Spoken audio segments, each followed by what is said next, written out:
High বন্ধুরা, কেমন আছো সব? আশা করি ভালো আছো। আজকে দেখাবো একটা রেসিপি, পটল আলু চিংড়ি দিয়ে তরকারি। দেখতে থাকো। এখন কড়াই বসিয়ে দিয়েছি, পটলটা ভেজে নেব। কড়াই তেল দিয়ে দিলাম। এখন আগে আলুটা ভেজে নেব, তারপর পটলটা ভাজবো।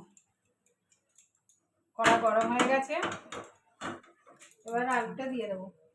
তার মধ্যে একটু হলুদ লবণ দিয়ে মাখানো ছিল।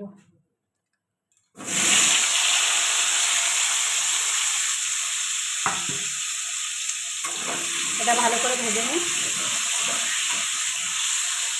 আলুটা ভাজা হয়ে গেছে, এবার নামিয়ে নেব। এবার পটলগুলো ভেজে নেব।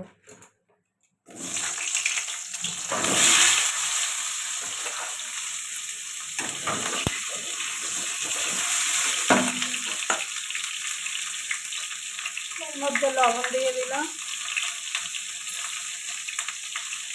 হলুদ দিয়ে দিলাম, দিয়ে এটা ভালো করে ভাজবো।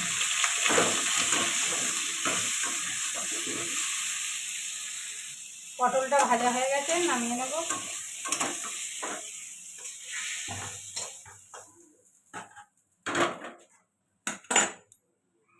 ফোড়ন দিয়ে দেবো তেজপাতা, পাঁচ ফোড়ন,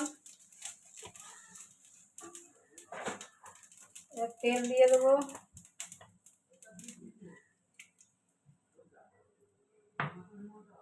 এবার দিয়ে দেবো পেঁয়াজ কুচানো। তোমরা চাইলে পেঁয়াজ বেটে দিতে পারো,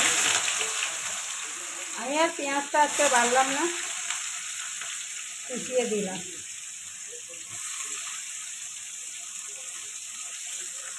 পেঁয়াজটা ভাজা হয়ে গেছে, এবারে আদা জিরে কাঁচা লঙ্কা একসাথে বাটা ছিল সেটা দিয়ে দিলাম। এটা ভালো করে কষিয়ে নেব। এর মধ্যে একে একে সব দিয়ে দেবো। হলুদ গুঁড়ো দিয়ে দিলাম, লঙ্কার গুঁড়ো দিয়ে দিলাম,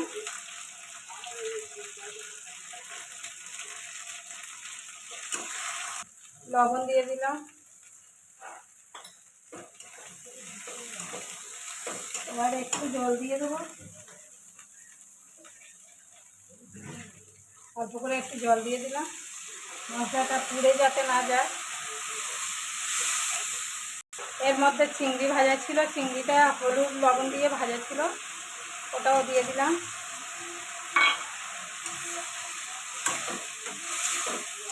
মশলার সাথে ভালো করে কষিয়ে নেব। এবার দিয়ে দেবো আলু ভেজে রেখেছিলাম, সেটাও দিয়ে দিলাম। এবার এর সাথে ভালো করে এটা কষাবো। স্বাদ মতো চিনি দিয়ে দেবো।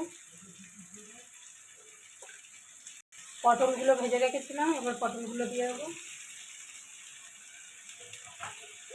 দিয়ে এটা ভালো করে কষাবো। পটল চিংড়ি, এটা আলু পটল চিংড়ি কষানো হয়ে গেছে, এবার জল দিয়ে দেবো।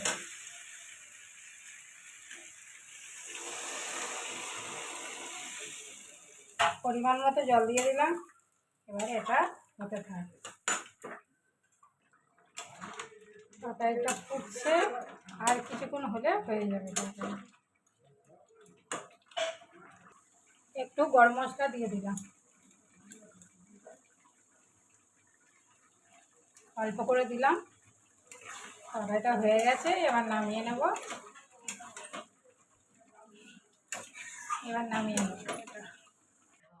তরকারিটা হয়ে গেছে, নামিয়ে নিয়েছি। যদি ভালো লাগে লাইক কমেন্ট শেয়ার করে দিও, পাশে থেকো সবাই, প্লিজ সবাই পাশে থেকো, আর একটু বেশি বেশি করে ভালোবাসা দিও। বাই, সবাই ভালো থাকবে।